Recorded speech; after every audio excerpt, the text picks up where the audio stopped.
오늘은 누가복음 강의 63번째 시간입니다. 정말 영생을 원하시나요? 라고 하는 제목으로 본문은 누가복음 18장 18절부터 30절까지의 말씀을 가지고 나누도록 하겠습니다.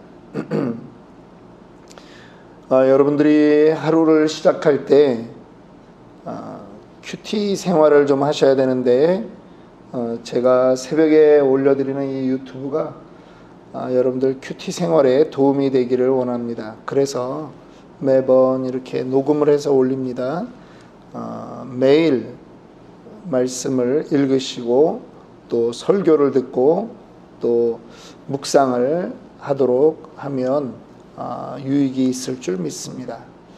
오늘 우리는 본문에서 어떤 관리가 물어 이르되라고 하는 말씀을 대하게 됩니다. 여기서 관리라고 하는 말은 이스라엘의 사내들인 공회원을 말합니다. 우리로 얘기하면 국회의원입니다. 대한민국에는 300명의 국회의원이 있습니다. 지금 이스라엘에는 71명, 71명이 있습니다. 그들을 관리라고 부릅니다. 그들은 막강한 권한을 가지고 있습니다. 또 이스라엘의 모든 일들을 결정하는 그러한 역할들을 합니다. 그런데 특별히 그 당시에는, 예수님 당시에는 바리새인들이 그 사내들인 공회원 거기에 대부분을 차지하고 있었습니다. 말씀 생활에 아주 뛰어난 사람들이었습니다. 그런데 그가 예수님에게 와서 묻습니다. 선한 선생님이여, 내가 무엇을 하여야 영생을 얻으리이까? 이 사람의 질문을 한번 보십시오. 이 사람은 영생에 대해서 관심이 있었던 사람입니다. 여러분들은 영생에 대해서 관심이 있습니까? 세상에 많은 사람들이 영생에 대해서는 관심이 없습니다. 이 땅을 어떻게 살아가느냐에 관심이 있습니다. 그래서 모든 것을 이 땅을 살아가는 거에 포커싱합니다. 그리고 영생을 놓쳐버립니다. 그런데 이 사람은 영생에 대해서 관심이 있었습니다. 그런데 이 사람이 영생을 얻는 방법에 대해서 생각하고 있는 것이 있습니다. 그것은 무엇을 하여야 얻을 수 있는 것이 바로 영생이다 라고 하는 것이죠. 자기 스스로 무엇인가 하면 영생을 얻을 수 있을 것이다 라고 생각한 사람입니다. 예수님께 나아가서 묻습니다. 예수님이 그에게 대답합니다. 네가 어찌하여 나를 선하다 일컫느냐? 하나님 한 분 외에는 선한 이가 없느니라. 네가 계명을 안 하니, 계명을 지키면 선을 이루게 되고 계명을 지키면 영생을 얻지 않겠느냐? 너희가 잘 알지 않느냐? 예수님도 그런 식으로 지금 대답을 해주는 것입니다. 무엇을 하여야? 라고 물으니까 예수님도 이런 것을 하면 되지 않겠느냐? 라고 하는 말을 하는 것이죠. 그랬더니 그 사람이 뭐라고 합니까? 간음하지 말라, 살인하지 말라, 도둑질하지 말라, 거짓 증언하지 말라, 내 부모를 공경하라. 이것은 내가 어려서부터 다 지켰다라고 말하는 것입니다. 여러분들은 다 지켰습니까? 대단한 사람입니다. 스스로 돌아봐도 자기에게는 부족함이 없다는 것이죠. 오늘날과 같은 국회의원으로서 대단한 지위와 권력을 가지고 있을 뿐 아니라 그는 율법에 대해서 너무나 잘 알았고 율법대로 사는 사람입니다. 그런데 예수님이 내게 아직 부족한 한 가지가 있다 이렇게 말씀하십니다. 22절입니다. 내게 있는 것을 다 팔아 가난한 자들에게 나눠주라. 그리하면 하늘에서 내게 보화가 있으리라. 그리고 와서 나를 따르라. 그 사람이 큰 부자이므로 이 말씀을 듣고 심히 근심하더라. 행위를 해야 영생을 얻는다라고 생각을 하니까 예수님이 계속 행위에 대한 것을 강조합니다. 그래서 네가 가지고 있는 모든 것을 나눠주라. 그리고 나를 따르라. 네가 모든 것을 나눠주면 하늘에서 내게 보화가 있으리라. 예, 하늘의 영생이 너에게 있을 것이다. 그러한 의미입니다. 그런데 그 사람은 큰 부자였습니다. 그 재산을 누구에겐가 다 나눠준다라고 하는 것은 정말 쉬운 일이 아니었습니다. 그러니까 근심하고 돌아간 것입니다. 요한복음 3장에도 밤에 예수님을 찾아온 니고데모에 대한 말씀이 있습니다. 오늘 예수님이 재물이 있는 자는 하나님의 나라에 들어가기가 얼마나 어려운지 낙타가 바늘기로 들어가는 것이 부자가 하나님의 나라에 들어가는 것보다 쉽겠다라고 말씀하는 것입니다. 여러분들은 예수를 믿기 위해서 모든 재산을 버렸습니까? 모든 것을 포기했습니까? 주님이 말씀합니다. 그런 걸 다 포기해야 하나님의 나라를 영생을 얻게 된다. 그런데 우리는 정말 포기했습니까? 제자들도 궁금한 것입니다. 그러니까 26절에 말씀합니다. 제자들이 하는 말입니다. 듣는 자들이 이르되 그런즉 누가 구원을 얻을 수 있나이까? 아니 이렇게 해야 된다면 누가 도대체 구원을 얻을 수 있을까? 거기에 둘러서 있는 사람들이 제자만 있는 것이 아닙니다. 다른 사람들도 있습니다. 아직도 재산이 남아있는 사람들이 있겠죠. 아니 그 재산을 다 처분하고 오란 말인가? 예수 믿는 조건이 일단은 거지가 돼야 된다는 말인가? 아니 재산을 다 처분하면 내가 거지가 아닙니까? 그런데 반드시 그렇게 해야만 구원을 얻는 것입니까? 베드로가 묻습니다. 예수님이 대답합니다. 27절에 이르시되 무릇 사람이 할 수 없는 것을 하나님은 하실 수 있느니라. 알다가도 모를 얘기를 또 주님은 하십니다. 사람은 할 수 없는데 하나님은 하실 수 있다라고 말씀하는 거죠. 여러분,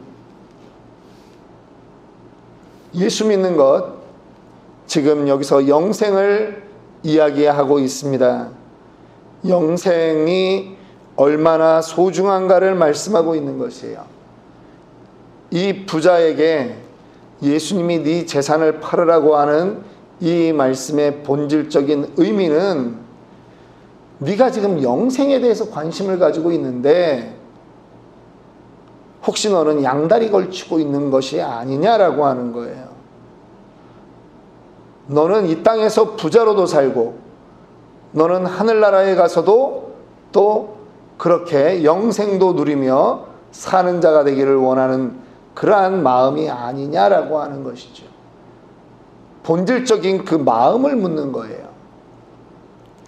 네가 생각하는 그 영생이 그렇게 중요하다면 너는 정말 너의 재산을 다 버릴 수 있겠느냐라고 하는 것을 물어보는 거예요.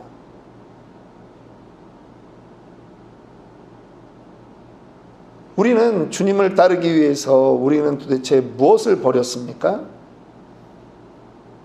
혹시 우리도 이것도 얻었는데 영생도 얻기 위해서 신앙생활 하는 건 아닙니까? 자기가 누리는 거 다 누리고 하늘나라에 가서도 누려야 되겠다라고 생각해서 교회 나오는 건 아닙니까? 그러면 우리도 부자인 것입니다. 부자는 낙타가 바늘귀로 들어가는 것처럼 하늘나라에 들어가기가 어렵다라고 말씀합니다.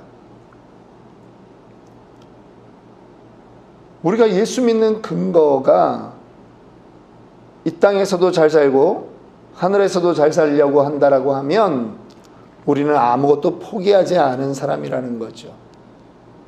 지금 예수님은 영생을 위해서 네가 정말 영생을 위해서 이 땅의 모든 것을 내려놓을 수 있겠느냐를 묻는 것이에요. 둘 중 하나를 선택해야 되는 시간이 온다면 너는 영생을 정말 선택할 수 있느냐라고 하는 거죠. 그런데 부자들이 그거를 못하는 거예요. 왜냐하면 이 땅이 더 소중하거든요. 이 땅이 더 길게 느껴지거든요. 영생은 죽어봐야 아는 거라고 생각하는 거죠. 그러니까 부자는 내려놓지를 못하는 거예요. 예수 믿는 사람들이 사회적으로 참 좋은 일을 많이 합니다.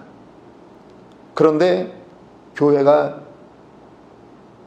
제일 많이 욕을 얻어먹고 있습니다. 왜 그런지 아십니까? 교인들의 태도 때문에 그렇습니다.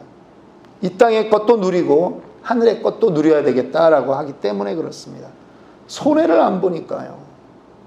그러니까 사람들은 우리의 진정을 믿지 않는 겁니다.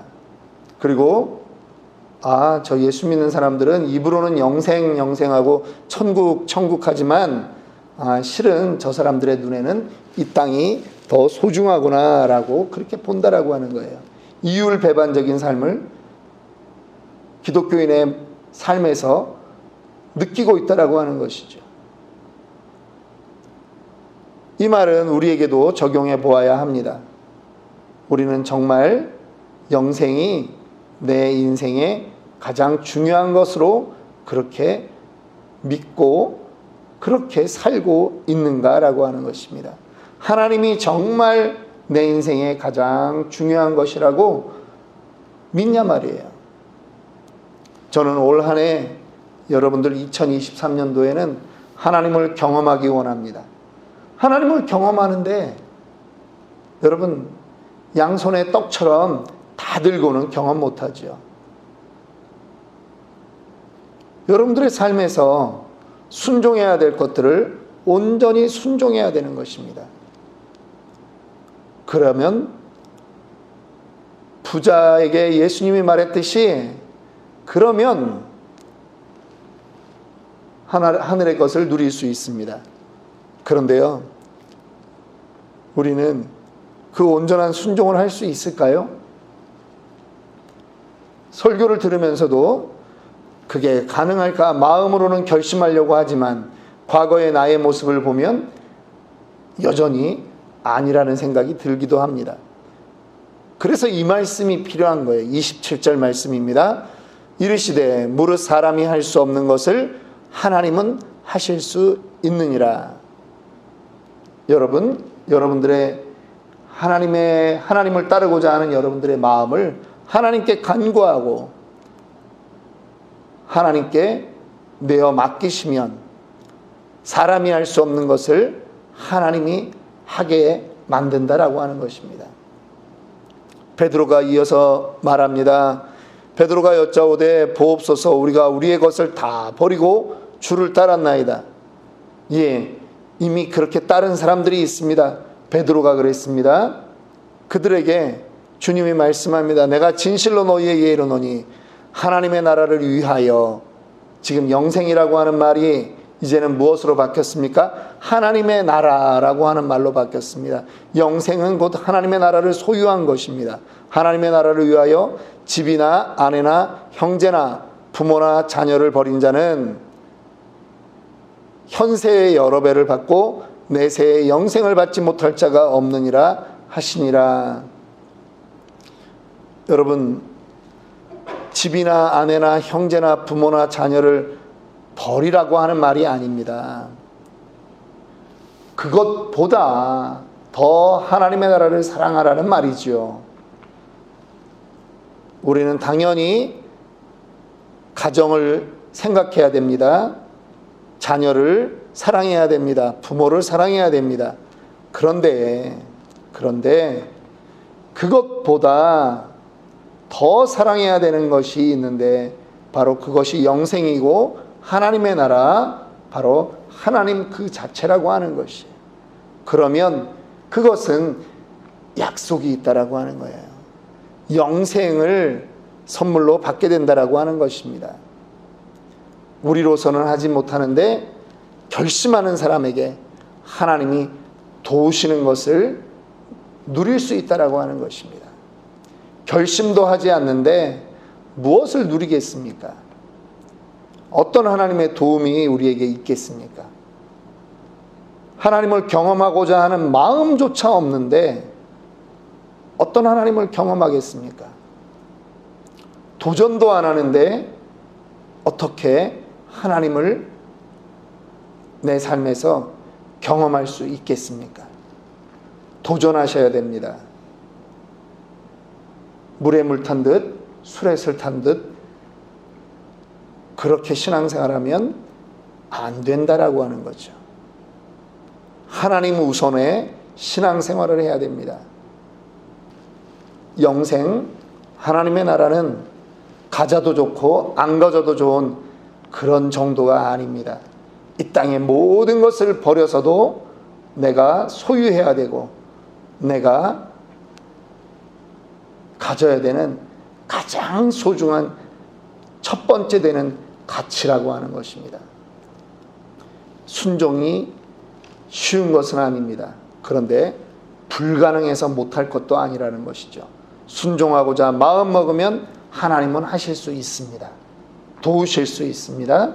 그것을 믿으시고 오늘 하루도 작은 일부터 순종하는 저와 여러분들이 되기를 주님의 이름으로 축원합니다. 기도하겠습니다.